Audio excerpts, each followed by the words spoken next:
You know, on viola we have it's a matter of distance. On viola, the strings are further apart from each other than they are on fiddle, you know. And on fiddle, particularly if you don't have a real heavily curved bridge, you know, you can almost do this type of effect. Particularly a measure like the one you just played. But when you set the tempo, start think of measure 6 and measure 7. Start on measure 6 and measure 7. At the tempo I was doing, or slower?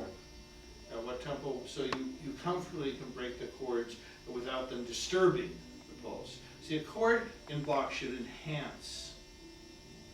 If he adds double stops, they should enhance the beauty or the direction of the phrase, rather than get in the way of.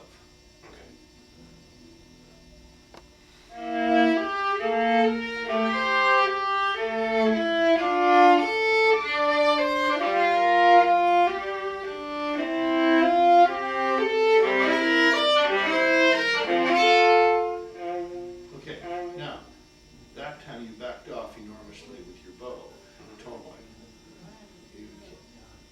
But it was much more comfortable for you, wasn't it? Yeah. As far as surmounting the chords and... I felt like I could keep the pulse the same. Okay,